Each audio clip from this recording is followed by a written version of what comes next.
We gaan de kaarsen aansteken. Kami akan nyalakan lilin, dan lilin itu merupakan angka 71 tahun Republik Maluku Selatan, dan dinyalakan oleh 4 generasi. Generasi yang pertama, kedua, ketiga, dan yang keempat. Aangestoken door leden van vier generaties. Generasi yang pertama, beta mengundang Nyonya Semokil untuk nyalakan yang sisa. Yang pertama.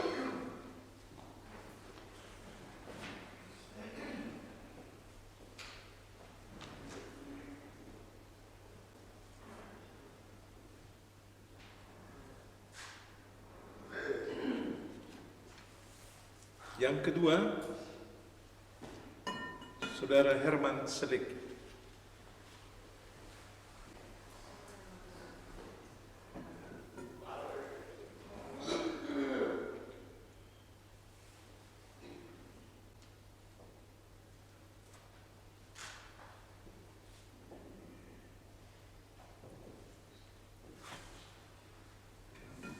Yang ketiga, Saudara Dominik Patipabai.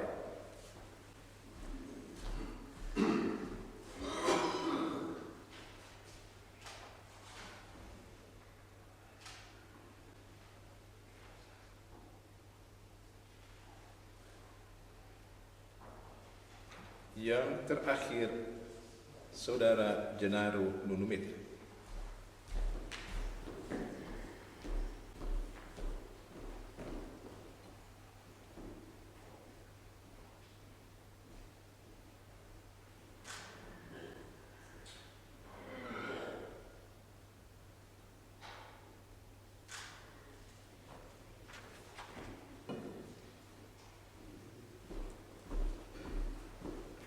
Kami sebelum perdengarkan orgel main Mazmur 25, ayat yang pertama dan yang kedua kita baca, Aku angkatlah jiwaku kepadamu El-Kafi, harap dikau yang Allahku, karena itu jangan beri. Oleh dia yang seteru, aku ini dicelakan, yang nantikan Tuhanku satu kali disukakan. Tuhan, tunjuklah padaku jalan-jalanmu yang terang, lagi ajarlah akan daku lurungmu yang kau kenan. Pada jalan yang benar, pimpin aku yang hambamu, engkau beri halat sebesar, aku harap kepadamu.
Kami habiskan ibadah pagi hari ini dengan mengaku bahwa pertolongan kami adalah dalam nama Tuhan yang sudah menjadikan langit dan bumi, yang setia sampai selama-lamanya, dan yang tidak pernah tinggalkan perbuatan tangan-tangannya. Kasih karunia dan damai sejahtera Allah Bapa kami dan anaknya Kristus Yesus menyertai saudara-saudara sekalian. Amin.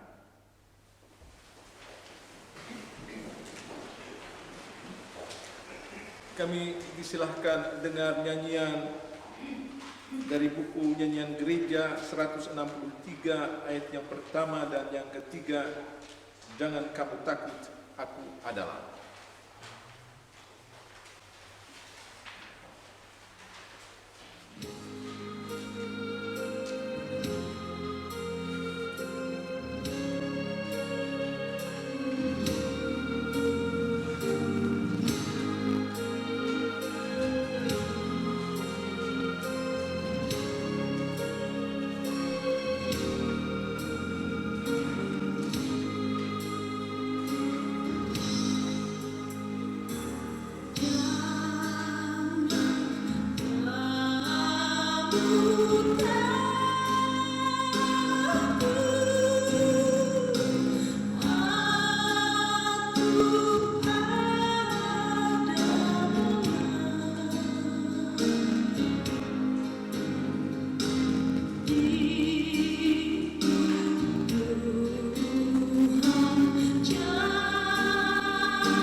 Sebentar pembacaan Alkitab dibaca dalam bahasa Melayu dan bahasa Belanda bisa diikuti online. Dan yang kami ada di dalam gereja, kami bisa turut baca di atas liturgi. Tetapi sebelumnya mari sama-sama kami berdoa. God, schepper van hemel en aarde, op deze zondagmorgen zijn wij weliswaar samen met een beperkt aantal mensen en online in uw naam bijeen vanwege de coronamaatregelen om te luisteren naar lofliederen, te bidden voor ons en voor anderen en te luisteren naar uw woord. Ook bidden wij voor de noden van mensen in de wereld. Mensen die door het coronavirus zo hard getroffen zijn, ziek zijn geworden en zelfs zijn overleden. Het heeft zoveel pijn en verdriet veroorzaakt, hier en zeker in landen waar het duizenden slachtoffers heeft geëist. Ontfermt u zich over al die mensen. Ook over mensen in landen waar recht en gerechtigheid verzoek is. Waar de regeringen met harde hand optreden tegen hun eigen staatsburgers, zonder rekening te houden met de rechten van de mens. God, in onze dagelijkse omgang met elkaar doen wij elkaar veel pijn. Bewust en onbewust kwetsen we elkaar. Leer ons elkaar te vergeven, dat u ons ook zal vergeven.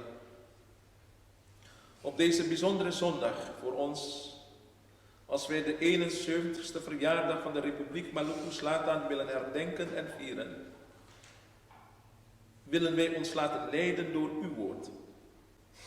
Kom met uw geest. Schenk ons wijsheid, troost en bemoedig ons.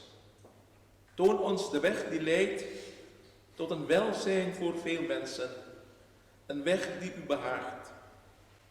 Wij hebben u ervaren als een God die was, die er is en die er zal zijn. Met ons waar we ook zijn. Ook vandaag. In Christus' naam. Amen.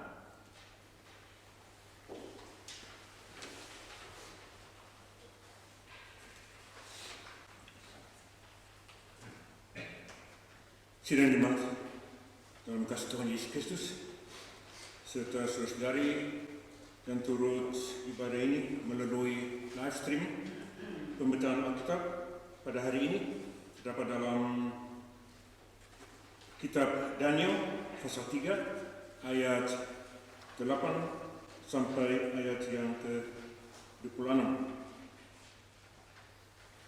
Dengan bilang begini.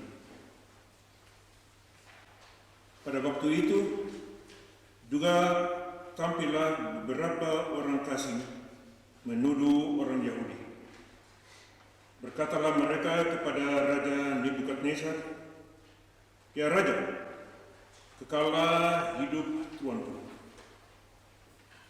Tuanku Raja telah mengeluarkan titah bahwa setiap orang yang mendengar bunyi sangkakala, seruling, kecapi, rebab, gambus, serdam, dan berbagai-bagai jenis bunyian-bunyian harus sujud menyembah patung emas itu. Dan bahwa siapa yang tidak sujud menyembah akan dicampakkan ke dalam perapian yang menyala-nyala." Ada beberapa orang Yahudi yang kepada mereka telah tuankan berikan permintaan atas wilayah Babel, yakni Sadrak, Mesak, dan Abednego. Orang-orang ini tidak mengindahkan titah Tuanku, ya Raja. Mereka tidak memuja dewa Tuanku dan tidak menyembah patung emas yang telah Tuanku dirikan. Sesudah itu, Nebukadnezar memerintahkan dalam marahnya dan geramnya untuk membawa Sadrak, Mesak, dan Abednego menghadap. Setelah orang-orang itu dibawa menghadap raja, berkatalah Nebukadnezar kepada mereka, "Apakah benar, hai Sadrak, Mesak, dan Abednego, bahwa kamu tidak memuja dewaku dan tidak menyembah patung emas yang kudirikan itu?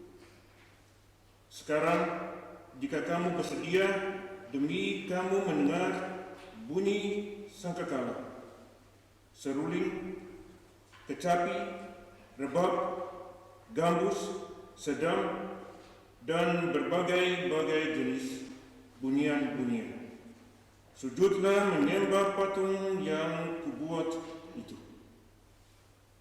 Tapi jika kamu tidak menyembah, kamu akan dicampakkan seketika itu juga ke dalam perapian yang menyala-nyala. Dan dewa mereka manakah yang dapat melepaskan kamu dari dalam tanganku?" Lalu Sadrak, Mesak, dan Abednego menjawab Raja Nebukadnezar, "Tidak ada gunanya kami memberi jawab kepada Tuanku dalam hal ini. Jika Allah kami yang kami puja sungguh melepaskan kami, maka Ia akan melepaskan kami dari perapian yang menyala-nyala itu dan dari dalam tangan ya Raja.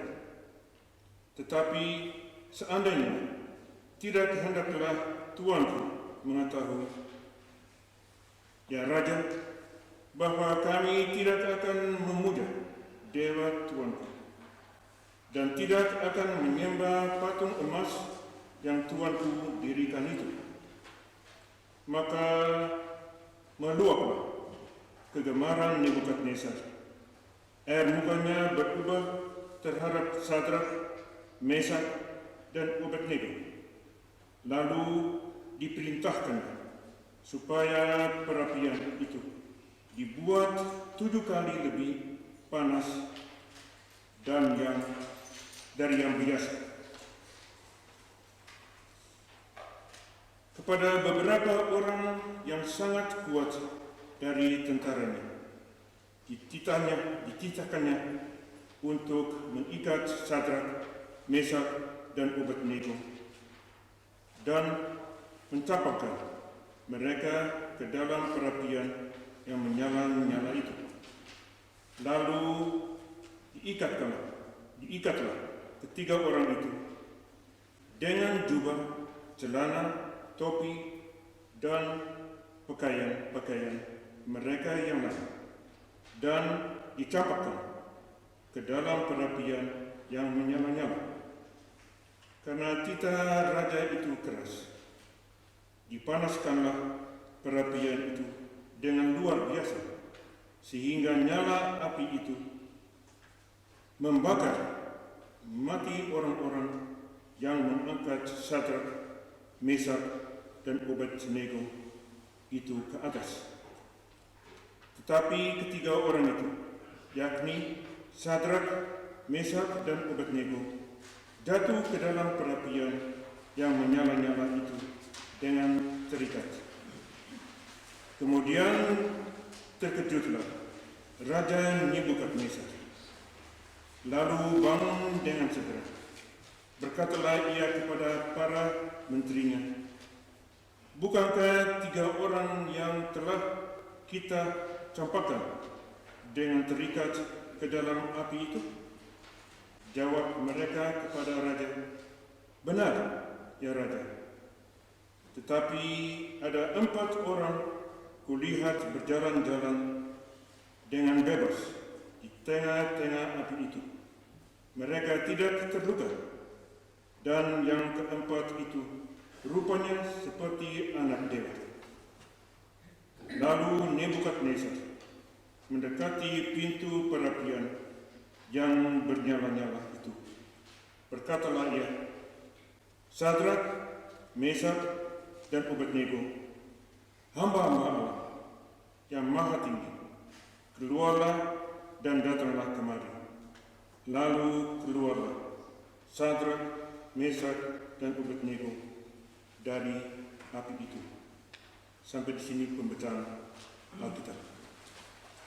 Sebagai balasan kami dengar nyanyian buku nyanyian gereja 241 ayat yang kedua. "Cakrawala membunyikan hormat padamu, Yahu, bintang intan sekalian membesarkan namamu. Unggasmu bersukaria dengan bunga di lembah, laut dan sungai turut dia, rame-rame soraknya."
Orang Yahudi diselamatkan, dikasih keluar hidup-hidup dari perapian yang menyala-nyala. 3 orang. Tetapi berjuta-juta orang Yahudi dibunuh oleh Nazi Jerman di Perang Dunia Kedua. Tuhan Allah Israel tidak tolong, tidak kasih keluar dari ruang atau kamar gas itu. Bagaimana ini? Kok bisa orang Yahudi sampai sekarang ini bisa timba iman, percaya, timba penghiburan, dan kekuatan dari kitab Daniel ini? 3 Joodse mannen werden levend uit de brandende oven gehaald, gered door de God van Israël. Maar waarom deed God geen moeite om die 6 miljoen Joden te redden uit de gaskamers in de Tweede Wereldoorlog? Dan zou er geen holocaust geweest zijn. En hoe is het mogelijk dat tot en met de dag van vandaag de Joodse gemeenschap toch nog zoveel geloof en vertrouwen, hoop en kracht uit dit verhaal in het boek Daniel kan putten? Saudara-saudara yang Yesus Kristus kasih, secara liturgis ketong masih berada dalam udara kebangkitan. Tuhan Yesus Kristus. Sebab itu ketong tetap mau lihat efek kebangkitan itu bikin apa dengan ketong. Juga hari ini ketong sebagai bangsa mau memperingati dan merayakan bahwa 71 tahun yang lalu pada tanggal 25 April 1950 diproklamir di Ambon, Republiek Maluku Selatan. Wij bevinden ons nog steeds in de paassfeer, de opstanding van Jezus Christus. En nog steeds is de vraag, wat doet de opstanding van Jezus Christus met ons? Wat is het effect ervan? En die vraag stellen ook wij vandaag, 25 april, de proclamatiedag van de RFS, die wij in Nederland in alle vrijheid herdenken en vieren. Weliswaar op bescheiden wijze, plaatselijk, ook in verband met het coronavirus. Tapi wij doen het in alle vrijheid. Marilah kita mau dengar dari firman Tuhan bagaimana orang-orang Yahudi yang ditawan dan dibawa ke Babel, kerajaan Mesopotamia. Kerajaan itu besar, Iran, Irak, semua turun ke bawah, hampir masuk dengan vasal staten, Mesir, Egypte, Israel dan lain-lain.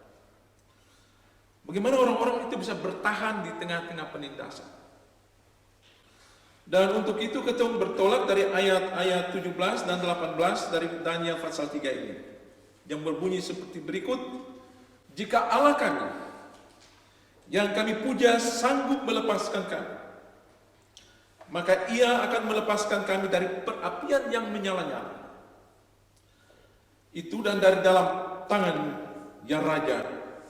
Tetapi seandainya tidak, hendaklah Tuanku mengetahui ya Raja, bahwa kami tidak akan memuja dewa Tuanku dan tidak akan menyembah patung emas Tuanku dirikan itu. Laten we luisteren naar het woord van God. Hoe de bovenlaag van de bevolking, dus de elite, is weggevoerd. Toen gevangen werd genomen naar Babel. En deze gevangenschap in ballingschap heeft overleefd. En wij willen dat doen aan de hand van de leidende tekst in Daniel 3, de versen 17 en 18. En die tekst luidt als volgt: als de God die wij vereren ons uit een brandende oven en uit uw handen kan redden, zal Hij ons redden. Maar ook al redt Hij ons niet, majesteit, weet dan dat wij uw goden niet zullen vereren, noch zullen buigen voor het gouden beeld dat u hebt opgericht. Kalau dalam bahasa sehari-hari begini, Nebukadnezar mau bilang, siapa? Atau siapa saja yang punya kuasa di dunia yang bisa lepaskan kamu orang dari dalam aku punya tangan? Siapa yang jago? Yang berkuasa lebih daripada aku? Tapi dong 3 orang muda itu, Sadrach, Mesach, Abednego, dong lebih gagah, lebih keras. Dong bilang, ketong dilepaskan kah tidak oleh ketong punya Allah, ketong tidak puja Tuhan punya dewa dan menyembah Tuhan punya patung emas. Kalau mau bunuh ketong, bunuh saja. Jadi dong berani betul. Mau bebas, mau merdeka, Ini harganya. Pengorbanan besar, nekat mati voor Tuhan. Wil je vrij zijn, bevrijd worden, dan is dit de prijs. Een offer dat je moet betalen voor God, de bevrijding.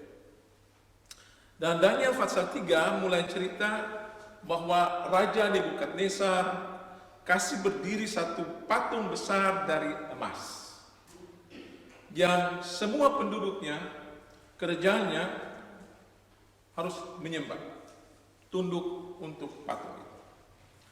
Dan kalau kita baca ayat-ayat yang pertama, dari ayat yang pertama sampai dengan yang ketujuh itu, maka kita pikir bahwa cerita ini atau kisah ini dia menyangkut menyembah patung, berhala. Tapi kalau kita baca terus, kita dapat tahu bahwa itu bukan intinya, bukan dia punya keren. Intinya itu ada satu perang antara kuasa-kuasa, yakni kuasa Raja Nebukadnezar dan kuasa Allah. Hoofdstuk 3 van Daniel begint met het verhaal dat koning Nebukadnezar een gouden beeld van zichzelf heeft gemaakt of laten maken en dat alle burgers van zijn rijk dit beeld moesten aanbidden. Je zou denken dat het hier gaat om de verering van een afgodsbeeld. Maar als je doorleest, dan is dit niet de kern. De kern is de strijd tussen de macht van koning Nebukadnezar en de macht van God. Nah, untuk tunjuk kerajaan dan kuasanya itu yang begitu besar, Nebukadnezar, Raja Nebukadnezar kasih berdiri satu patung yang tingginya 30 meter dan lebarnya 3 meter. Dan patung itu ditabiskan. Dan semua pegawai pemerintah yang tertinggi dipanggil untuk hadir. Dus om te laten zien hoe machtig hij was en groot zijn rijk, liet hij een gouden beeld maken van wel 30 meter hoog en 3 meter breed. En bij de inwijding van dit beeld riep hij alle topambtenaren van zijn rijk op om aanwezig te zijn. Cerita ini sangat lucu. Sewaktu dengar musik, bunyi musik dari rupa-rupa alat musik, semua orang harus tunduk, berlutut, dan menyembah patung itu. Bagi orang Babel, itu bukan hal yang baru. Dorang itu tahu bahwa dong punya raja mau dihormati sebagai Allah.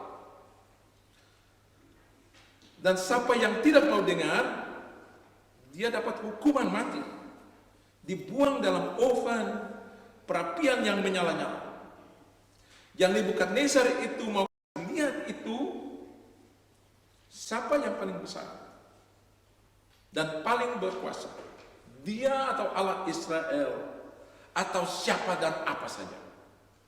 Om te laten zien hoe machtig hij was, liet hij dus dat gouden beeld maken van 30 meter hoog en 3 meter breed. Eigenlijk een komisch beeld wordt ons hier geschetst.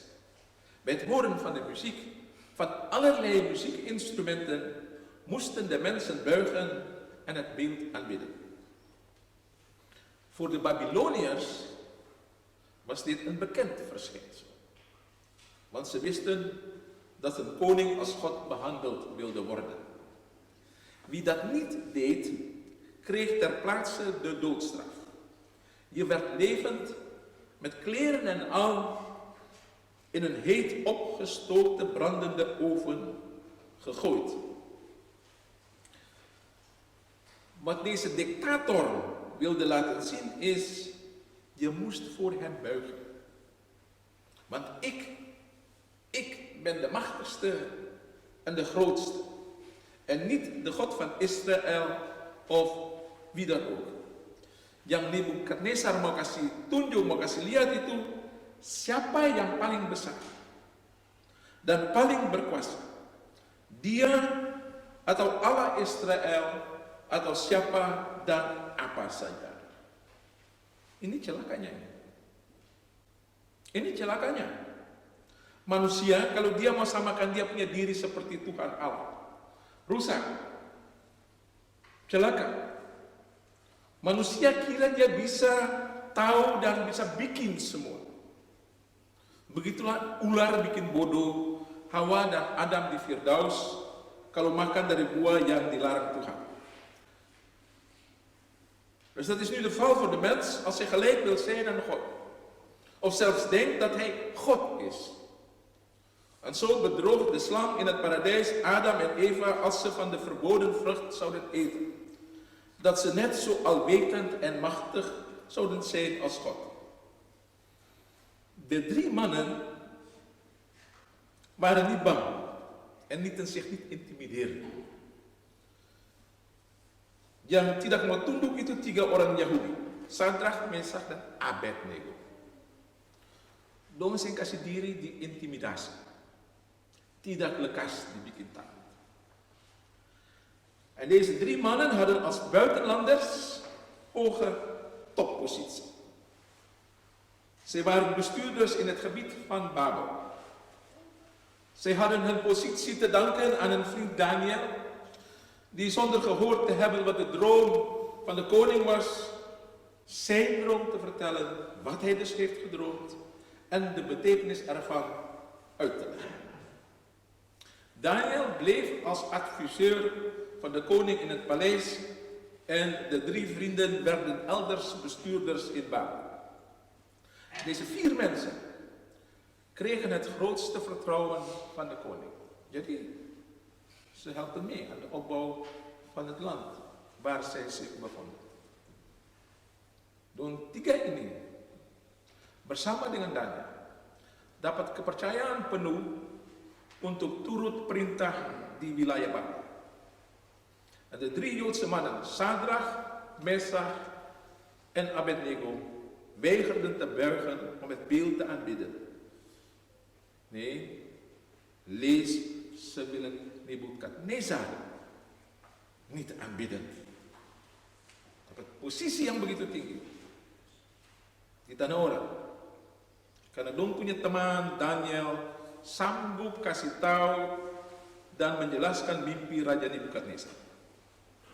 Daniel dapat posisi di istana raja dan teman-temannya di tempat lain di Babel. Jadi orang asing main role yang penting di tanah orang lain. Endong 4 ini punya nama asli disuruh ganti dalam bahasa orang Kaldi. Daniel yang berarti Allah adalah hakim, jadi Beltasar, dewa dari dewa Bel. Dan Hananya yang punya arti kasih karunia Allah, jadi Sadrach, artinya perintah aku, dan aku itu dewa bulan. Dan Misael yang berarti siapakah Allah, jadi Mesach, artinya tamu raja. Dan Asaria yang berarti Allah tolong, jadi Abednego, artinya hamba Nebo. Dan Nebo itu dewa Allah hikmah. Deze 4 jonge mannen kregen een goede opleiding aan het hof. Maar hun Joodse namen moesten worden veranderd in de naam van de taal van de Chaldeërs, de onderdrukkers. Daniel betekent God is rechter, werd Belteshazzar van de godheid Bel.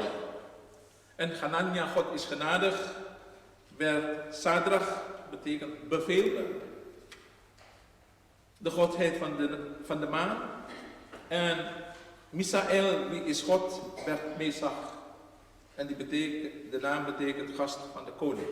En tot slot Asaria, God helpt, werd Abednego, dienaar van Nebo, dat is de godheid van de wijsheid. Keempat, orang muda setiba di Babel wajib belajar bahasa dan kebudayaan orang Khaldi. Dia dapat pendidikan yang tinggi. sekolah di istana raja. Dan ini ada punya maksud. Segala sesuatu itu dengan maksud dong mau lupa dong punya asal. Dan ini proses yang disebut asimilasi, bukan integrasi tapi asimilasi. Karena dong empat ini dapat posisi yang begitu tinggi, maka penduduk asli iri hati, jaloers. Dat deze 4 buitenlandse jonge mannen een hoge positie bekleden, was de oorspronkelijke bewoners niet ontgaan. Zij werden afgunstig, jaloers. Deze 4 jonge mannen kregen bij aankomst een opleiding aan het hof van de koning en ze leerden de taal en de cultuur van de Chaldeërs. Dit met het doel dat zij snel hun afkomst zouden vergeten. Assimileren, dat is een moeilijk woord. Saat musik bunyi, Daniel punya teman-teman tidak mau sujud menyembah patung Nebukadnezar, tidak mau tunduk untuk Nebukadnezar, tidak mau tunduk buat dia, tidak mau menyembah dia. Dan hal ini dikasih tahu kepada raja. Bij het horen van de muziek weigerden de 3 hoge rijksambtenaren van de koning te buigen. Dan penduduk asli rasa ini satu kesempatan baik untuk kasih tahu buat raja. Raja jadi marah dan dong 3 dapat hukuman mati dan diikat, dibuang hidup-hidup dengan pakaian di badan dalam perapian oven yang menyala-nyala. Dit was dus een goede gelegenheid om de 4 mensen, of de 3 mensen bij de koning aan te geven. Dat zijn favorieten niet voor zijn beeld wilden buigen. U kent het verhaal. Deze werd woedend en liet deze 3 mensen levend met kleren en al aan in de brandende oven gooien. We kunnen ons dat niet voorstellen. Maar sama aja itu dengan krematorium gaskamers di Perang Dunia Kedua. Itu sikap seorang diktator. Zo handelt een dictator altijd. Itulah saudara-saudara. Seorang penguasa yang jadi diktator dia begitu. Dia hanya punya satu mimpi. Mempertahankan dia punya posisi, bikin besar dia punya kuasa dan dia punya kerajaan. Dan kalau seorang diktator punya mimpi begitu, dia tidak pusing. Dia pusing secara bagaimana maksudnya tercapai. Kalau tidak mau dengar dia pakai kekerasan. Dia suruh pukul, aniaya orang dan akhirnya bunuh. Lihat saja di negara-negara yang punya diktator atau pernah punya diktator. Dinasti Jerman, Hitler, Perang Dunia Kedua. Di Afrika banyak sekali. Afrika Selatan, Rhodesia jadi Zimbabwe, laki-laki itu lupa dia nama. Diganti dengan Mugabe. Lalu di Indonesia militer diktator yang paling besar itu Soeharto. Rusia Putin. Dan di Myanmar sekarang itu tentara. Een dictator zal altijd proberen zijn positie te versterken en zijn macht uit te brengen. En dat is altijd een droom van een dictator. Hij zal er alles aan doen om die droom te verwezenlijken. En het doet hem er niet toe als het over lijken moet gaan. Hij moordt. Nebukadnezar tadi mimpi satu mimpi yang dia tidak mengerti. Dan dia gelisah.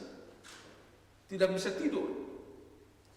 Sebab tidak ada satu orang yang tahu dia punya mimpi dan tidak bisa dijelaskan. Dong yang tukang jelaskan mimpi itu dihukum dengan hukuman mati. Lalu datang Daniel dengan pertolongan Tuhan. Bagaimana pertolongan Tuhan itu beta cerita. Tapi Tuhan tolong kasih tahu buat dia mimpinya itu apa. Dan dia cerita raja mimpi apa dan jelaskan bahwa kerajaan Nebukadnezar yang dirupakan dalam dia punya mimpi dengan satu patung besar akan roboh. Mulai dari kepala dan turun ke bawah sampai kaki. Arti mimpi itu bahwa kerjaannya yang dia rasa besar dan kuat akan runtuh, jatuh ancur-ancur seperti dia punya patung. Dan ditulis ada batu kecil.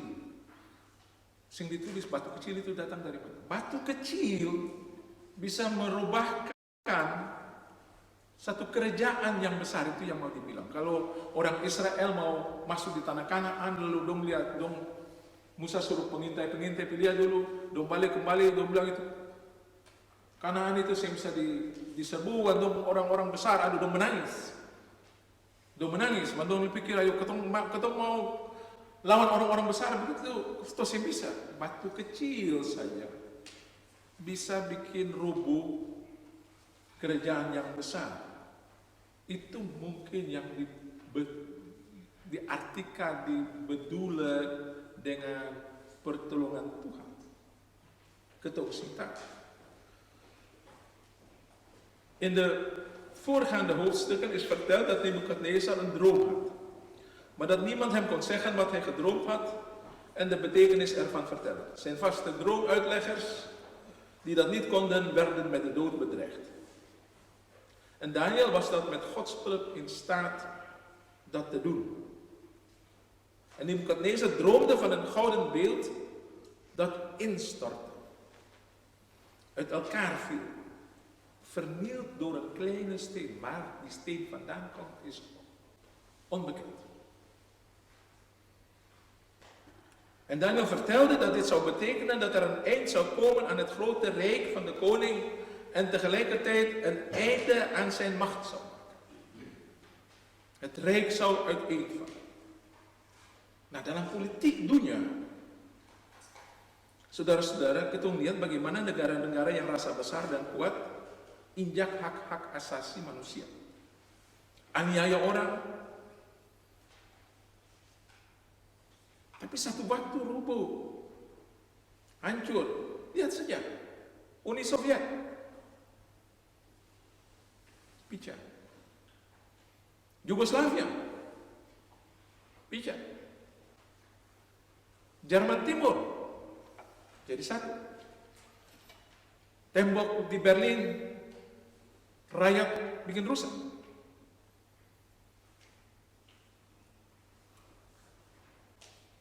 Penjajah-penjajah yang jadi kaya dari kekayaan tanah orang cuma bikin kacau.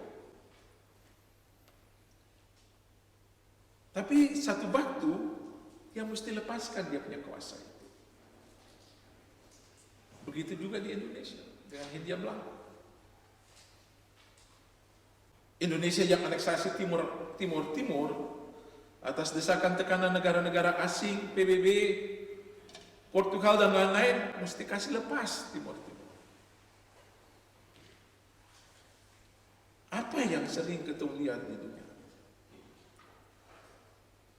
Yaitu sebelah lain lagi dari medalnya itu. Setelah merdeka kita lihat bahwa bangsa bunuh bangsa. Dari tadinya orang putih tindis orang hitam, sekarang orang hitam tindis orang hitam, orang yang berwarna tindis orang yang berwarna. Ini apa jadi perang saudara? Seperti pernah penjajah asing aniaya penduduk, dong yang baru merdeka itu bikin terhadap dong punya bangsa sendiri. In de wereldpolitiek zie je dit ook gebeuren. Hoe machtige rijken geregeerd door dictators uiteenvallen. Je ziet hoe zij de rechten van de mens met voeten treden. Zij onderdrukken en folteren mensen. Eens komt daar een eind aan. Kijk maar naar Unie Sovjet, Joegoslavië toen onder leiding van Tito, Oost-Duitsland, de val van de Berlijnse muur en kolonisatoren die rijk zijn geworden van een voormalige koloniën, hebben de rijkdommen en grondstoffen weggehaald. Maar eens komt de tijd dat aan koloniseren een eind komt. Kijk hoe het met Indonesië is gegaan in zaken Oost-Timor. Door buitenlandse druk, Portugal en de VN moest Indonesië Oost-Timor de vrijheid en onafhankelijkheid geven. Maar wat we ook zien is, dat is het trieste, dat de ooit gekoloniseerde landen hetzelfde doen als een voormalige kolonisator. Ze onderdrukken nu hun eigen volk. En dan krijg je burgeroorlog. Er zijn voorbeelden te over. Di Afrika banyak sekali. Afrika Selatan, Zimbabwe, Mesir, Jordania, Syria, Ethiopia dan Eritrea, Pakistan dengan Bangladesh. Di Eropa Yugoslavia hancur, Czechoslovakia jadi Ceko dan Slovakia, Uni Soviet hancur, yang tadinya disangka tidak bisa terjadi, toh terjadi. Dalam dunia politik jangan bilang tidak pernah bisa terjadi. De politiek moet je nooit zeggen. Zeg nooit, nooit. Een dictator heeft een droom. En de onderdrukte heeft ook een droom. Eén ding hebben de beide partijen dus gemeen. Ze hebben een droom. En die droom die mondt uit in moord. Als je het woordje droom in het Nederlands van achteren naar voren schrijft, krijg je in plaats van droom M-O-O-R-D. Moord.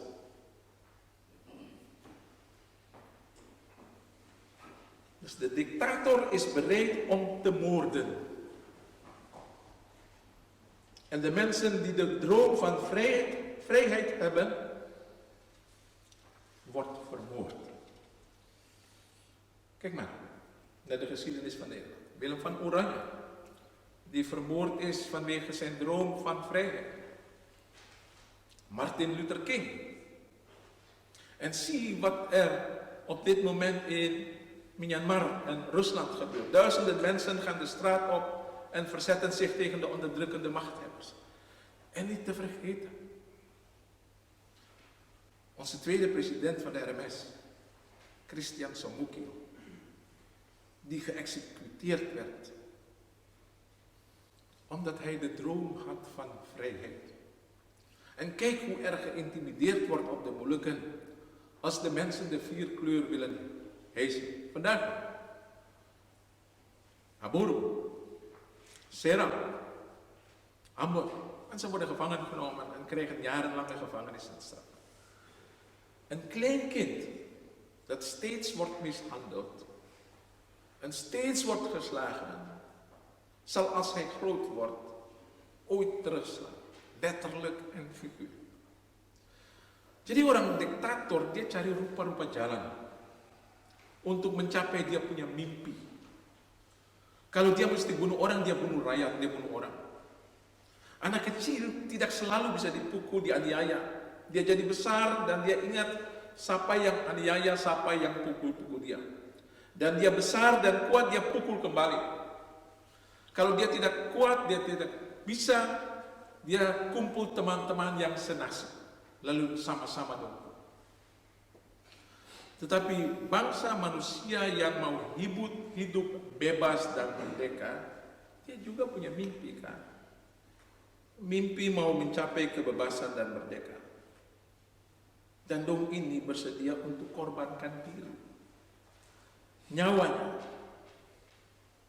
Dibunuh atau dapat hukuman bertahun-tahun atau sepanjang umur.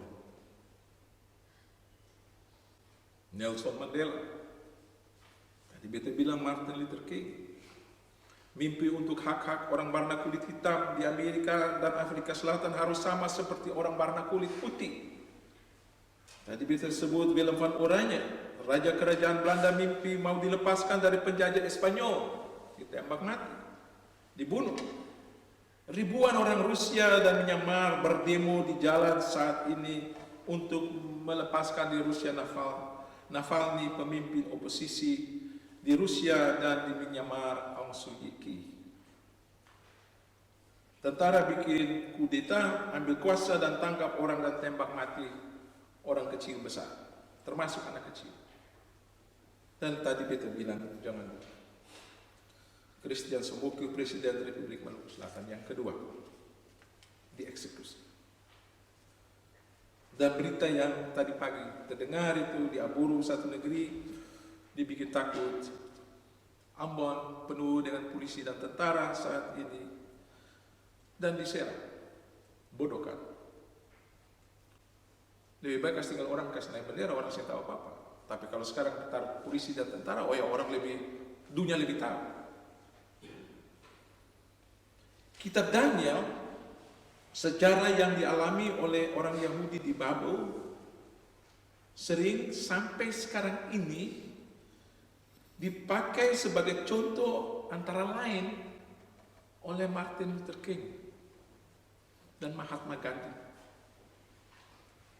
Dit boek Daniel, de geschiedenis van deze drie mensen in de oven, werden onder andere door zowel Martin Luther King als Mahatma Gandhi aangehaald als voorbeeld om hoop en troost te blijven putten en door te blijven gaan totdat je de vrijheid hebt bereikt. Ketiga teman Yahudi tidak takut, mati, maar tunduk buat patung orang diktator tidak. Ketung ada ketung punya Tuhan, dong tahu dong punya sejarah. Orang Yahudi tahu dia punya sejarah. Bagaimana Tuhan dengan dong punya orang tua-tua, dong punya moyang-moyang. Bagaimana Tuhan melepaskan orang punya bangsa keluar dari tanah Mesir. Sebelum Musa mati, Musa perintahkan, tulis nyanyian-nyanyian itu dalam lagu, dalam musik, supaya sejarah itu gampang dinyanyikan dan bisa simpan. Vlak voor zijn dood sprak Mozes tot het volk en zij schreef de geschiedenis in een lied. Kalau di ketong kapat, de geschiedenis, want als je een lied zingt, kun je de liederen makkelijk onthouden. Maluku tanah airku, tanah sejarahmu yang begitu. Hoe schrijnend is uw geschiedenis? Dat is de Nederlandse vertaling van de moeilijk. Dus deze Joodse mannen waren bereid de prijs te betalen voor hun vrijheid. Zij kenden de geschiedenis van hun voorouders met God. Hoe God hun voorouders uit het slavenland Egypte heeft bevrijd en geleid heeft naar het beloofde land. 3 orang keluar hidup-hidup dari perapian. Mereka dibebaskan. 3 jonge mannen werden bevrijd en kwamen levend uit de oven zonder enkele lichamelijke verwonding. Ze roken niet eens naar vuur, naar rook. Dan banyak orang Yahudi, bangsa Yahudi, tahu sejarah ini. Dan juga bertanya, mengapa 3 orang ini saja dilepaskan? Bagaimana dengan berjuta-juta orang Yahudi yang dibunuh oleh Nazi Jerman di Perang Dunia Kedua, mati hidup-hidup dalam kamar gas, Holocaust. Tapi dong timba pengharapan dari cerita ini 3 orang saja itu. Dong dapat semangat baru, dong dapat penghiburan bahwa itulah yang merasa pertolongan Tuhan yang kecil saja. De Joodse gemeenschap kent deze geschiedenis van de bevrijding van deze 3 landgenoten. En hebben zich afgevraagd waarom heeft God de miljoenen landgenoten niet bevrijd uit de gaskamers in de Tweede Wereldoorlog, de Holocaust. En toch putten ze uit dit kleine verhaal van die 3 mensen hoop, moed en troost. Bentrokan antara kuasa Allah dan kuasa di dunia kami baca di kitab Daniel, dan bagaimana pelepas datang untuk melepaskan ketiga orang itu dari kematian. Di Nebukadnezar lihat ada orang yang keempat yang rupanya seperti anak dewa. Begitulah salinan bahasa yang kita pakai. Salinan bilang bahasa anak dewa. Beta sendiri pilih terjemahan dan bilang rupanya seperti anak Allah. Penafsir komentator Kristen bilang itu Yesus Kristus, Anak Allah, yang melepaskan orang dari kematian, kuasa maut. Dus de clash tussen de macht van God en wereldmachten kunnen we lezen in dit hoofdstuk van Daniel. Hoe de bevrijder opeens verscheen en tussen de slachtoffers liep. En hen bevrijdde van de dood. Een vierde man die de verschijning heeft van een godenzoon, zegt onze vertaling. Ik kies voor de eigen vertaling, de Zoon van God. Christelijke commentatoren nemen ook dat standpunt in. Daarom wordt dit verhaal ook rondom Pasen gelezen. De opstanding van Jezus Christus uit de dood. Opstand toch? Opstanding, in opstand komen. Artinya bangkit, dibangkitkan, disuruh berdiri, melawan. Tuhan bangkit melawan kuasa maut. Jadi apa yang merupakan satu belaid untuk membunuh manusia, menghilangkan kebenaran dan keadilan, harus ketorang melawan. Sampai ketorang lihat kemenangan itu. Christus, de Zoon van God, bevrijdde de 3 mannen Sadrach, Mesach en Abednego. Zelf is hij uit de dood opgestaan. En hij herinnert ons eraan.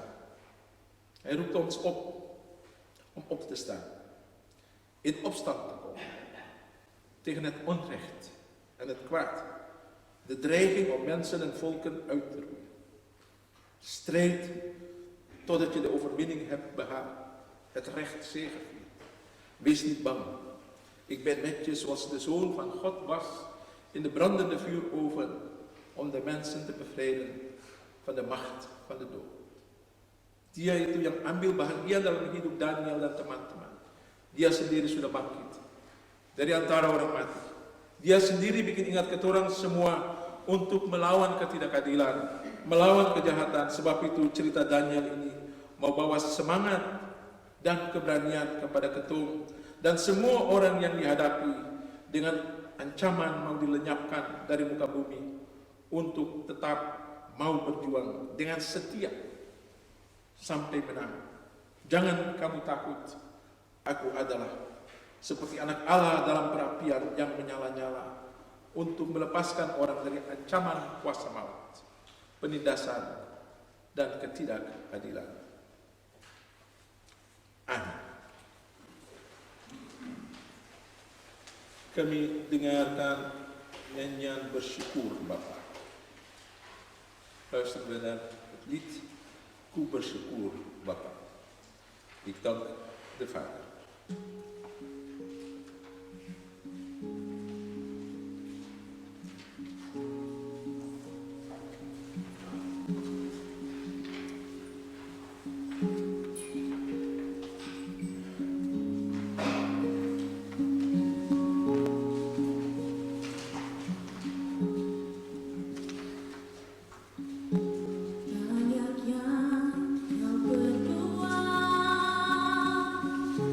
Di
Saudara-saudara, ketong sudah terlalu lama ini.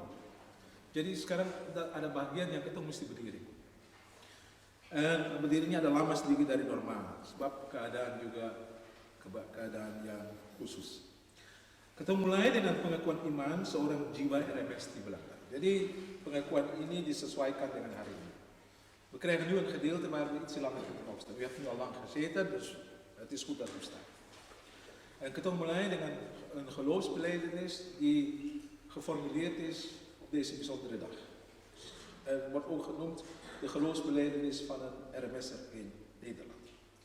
Daarna krijgt u een stil moment waarin we alle gevallenen zullen gedenken. U blijft staan, want daarna hoort u Maluku Tanah Airku. Na het volkslied mag u pas gaan zitten. Dan pengakuan iman seorang jiwa RMS di Belanda dibacakan oleh Penetua Sapia. Saudara-saudara disilahkan bangkit berdiri.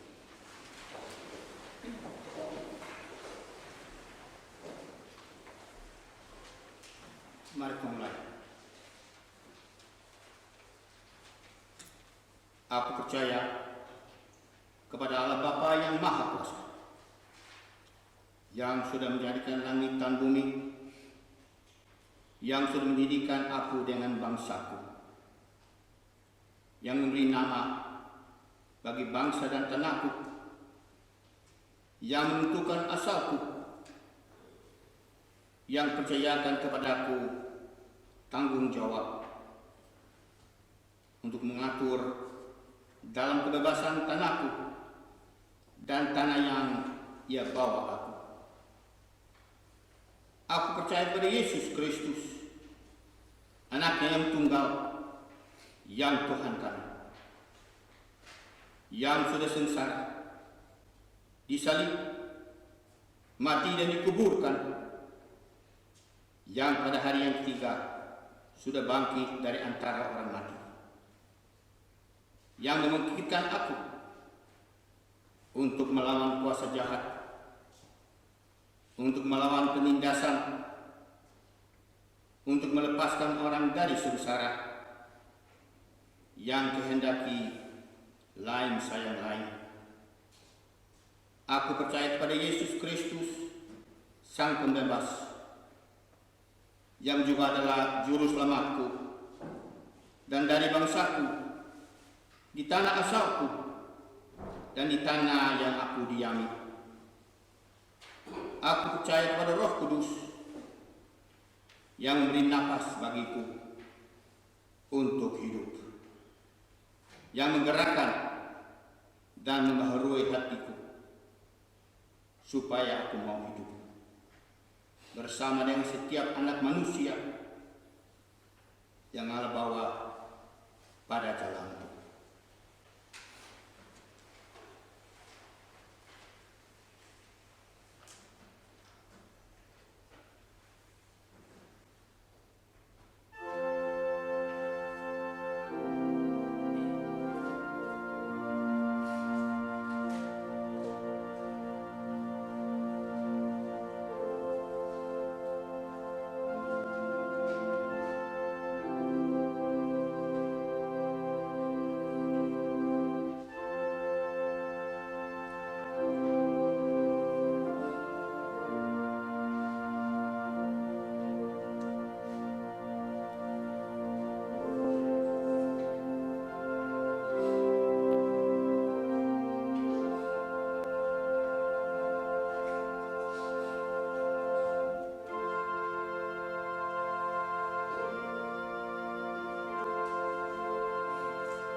selesai Maluku tanah airku.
Silakan.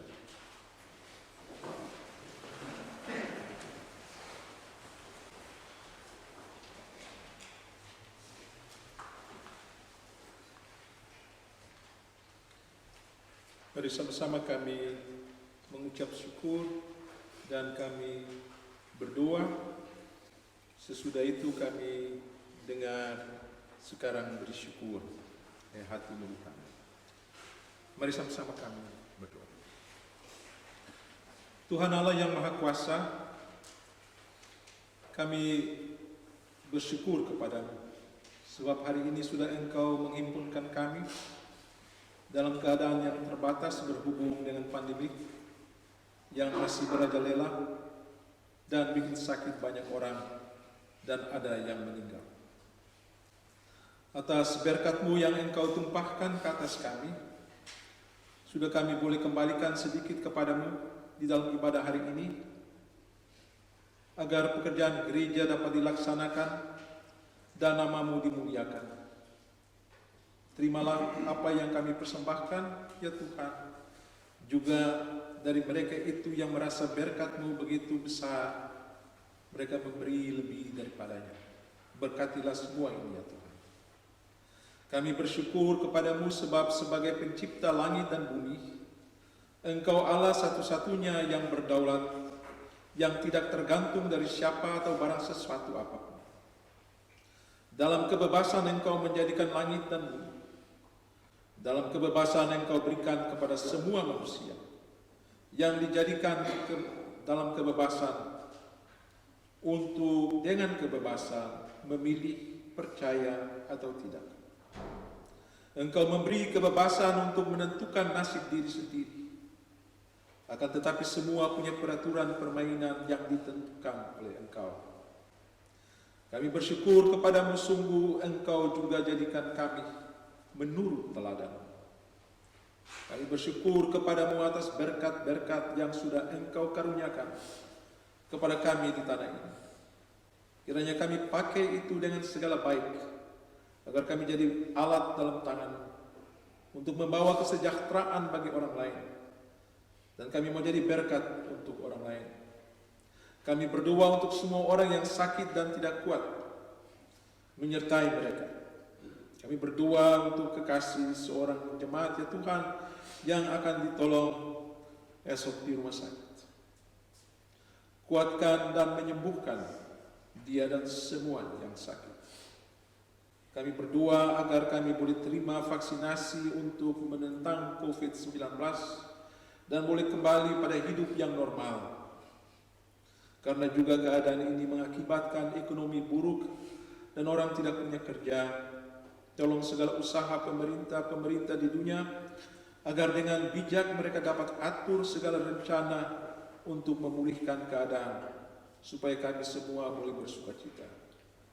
Di hari ini Tuhan kami berdoa agar setiap manusia, setiap bangsa dan negara mau mengindahkan dan menghormati hak-hak asasi manusia, menghormati ungkapan pandangan bebas, menghormati hak menentukan nasib diri sendiri. Kami berdoa untuk saudara-saudara sebangsa kami di tanah air yang mempunyai pandangan yang berbeda-beda tentang kebebasan dan kemerdekaan. Juga kami tahu Tuhan, bahwa di hari ini saudara-saudara kami di Maluku mau tunjuk perasaan mereka yang bebas tentang satu bangsa yang mau bebas dan merdeka. Dan kami tahu bahwa hal ini tidak diperluas oleh pemerintah Indonesia. Sebab itu kami berdoa untuk perlindungan dan bijaksana orang-orang yang mau merayakan hari ulang tahun RMS di Maluku. Jauhkan segala tindakan yang merugi dan membahayakan hidup mereka. Kami berdoa untuk tahanan-tahanan politik yang dipenjarakan bertahun-tahun sampai saat ini karena pernah mereka menunjukkan bendera RMS di Maluku. Kami berdoa agar lain mau mengerti lain, agar sama-sama sebagai anak bangsa, Dung dan Ketong, dapat membangun Maluku, tanah asal moyang-moyang kami. Hari ini kami juga ingat kepada bangsa-bangsa di dunia yang tidak punya hidup yang bebas dan merdeka, ditindas, dianiaya, dan dibunuh. Lihatlah dan kasihanilah segala para korban Tuhan dari ketidakadilan dan ketidakkebenaran. Kami berdoa untuk pemerintah RMS dalam hal menentukan kebijakan yang tidak gampang. Kiranya juga mereka mau taruh kepercayaan dan pengharapan dalam tangan Tuhan, dan berilah hikmat kepada mereka. Rakyat tetap boleh mendukung mereka yang berani ambil tanggung jawab untuk memimpin perjuangan yang susah ini.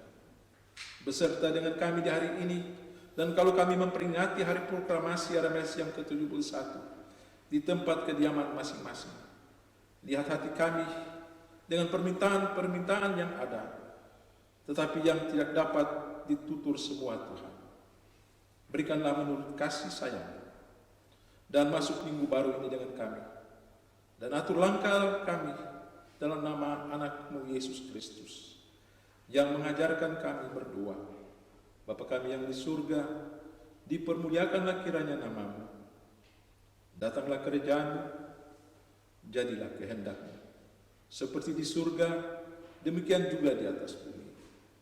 Berilah kami hari ini roti kami sehari-hari, dan ampunilah kiranya kepada kami segala kesalahan kami, seperti kami ini sudah mengampuni orang yang berkesalahan kepada kami. Dan janganlah membawa kami kepada pencobaan, melainkan lepaskan kami daripada yang jahat, karena Engkaulah yang mempunyai kerajaan dan kuasa dan kemuliaan sampai selama-lamanya. Amin. Saudara-saudara, disilahkan bangkit berdiri. Kami dengar nyanyian Sekarang Beri Syukur, Hei Hati Mulut Tangan, Padaku Kerjahu Selalu Kecengangan, terus dari pangkumak sehingga ku besar. Ya Tuhan, himpalah tulungan yang benar. Jemaat disilahkan.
Saudara-saudara, selamat merayakan hari ulang tahun Republik Maluku Selatan yang ke-71, dan pergilah masukilah minggu baru, bersukacitalah dengan kebebasan yang dijanjikan dalam tanggung jawab yang dipercayakan. Terimalah berkat Tuhan dan jadilah berkat bagi sesama. Tuhan memberkati engkau dan Tuhan melindungi engkau. Tuhan menyinari engkau dengan wajah-Nya dan memberi engkau kasih karunia. Tuhan menghadapkan wajah-Nya kepada engkau dan memberi engkau damai sejahtera.